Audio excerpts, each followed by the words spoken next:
แต่ท่านผู้ชมนั่นแหละคือทางยู่ตีนยู่ตีนผาเนี่ยเนาะยู่ตีนผานี่คือว่าคือทางรถไถนาเดินตามเนาะ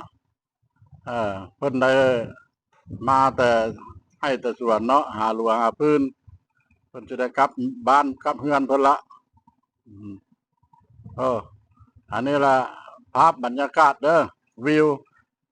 ปัจจุบันนี่แหละทางพ่อบ้านพระเลาะแล้วมันได้ยืนอยู่กระโตหอคอยเด้อ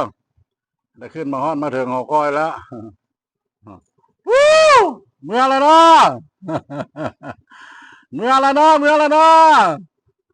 บายบายเด้อทั้งพ่อบ้านพระเลาะได้เก็บภาพบรรยากาศอยู่หอคอยบายบายบายบาย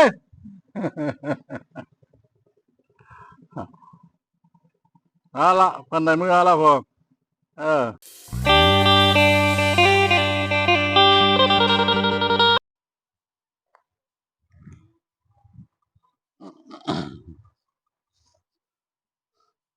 วู้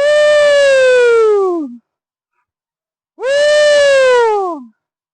โอ้ยมุมงามดีเด้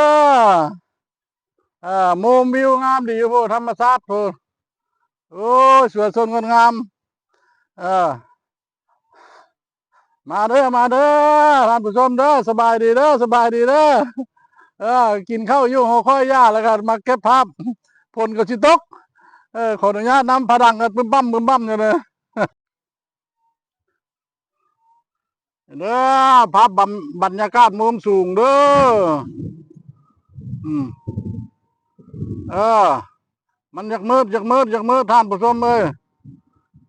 ผดังมันมืดมันมืดมืดผลสิตกแล้วท่านผู้ชมนี่เด้อนี่คือหอคอยเพิ่นเด้อหอคอยทางเจ้าเมืองเนาะคันว่าอยู่ประเทศเพื่อนบ้านกับผู้ว่าการอำเภอเมืองเนาะอยู่ลาวเฮาแหละเพิ่นเราเจ้าเมืองเพิ่นมาปลุกหอคอยไว้ต้อนรับนักท่องเที่ยวเนาะยังมาลิ้นมาเที่ยวมาชมมาเด้อมาเด้อพ่อบ้านพ่อล่อในบ้านบืนมาคนเดียวกินข้าวอยู่หอคอยนี่ละเมื่อกี้นะก็เด้อนี่ละภาพบรรยากาศรอบๆเด้อรอบน้ำบ่อนละหินเกิ้งของเราเนาะมันก็จะเป็นขึ้นนี่ละมีต้นไม้ใบหญ้าสวยสดงดงามท่านผู้ชมเอ้ยนี่ละเป็นขึ้นนี่ละเด้อ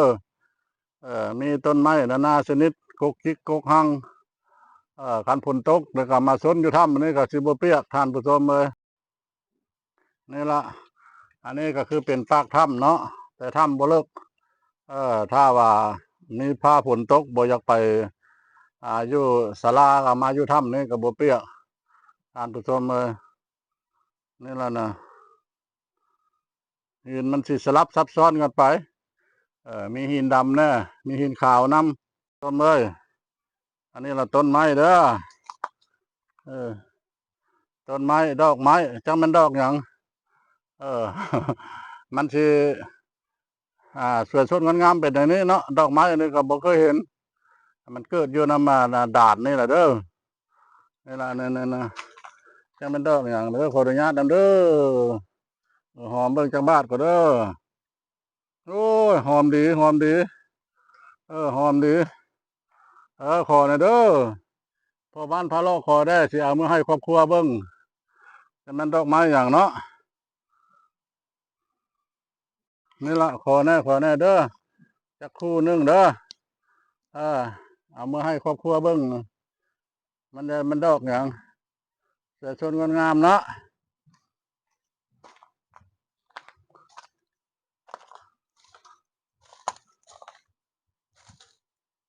นี่แหละท่านผู้ชมเลยนี่อันนี้มันก็สิเป็น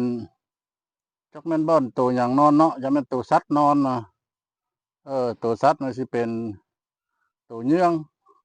ตัวเยื่องตัวกวางมันจะเป็นห้อมหินคือในนี้เด้อ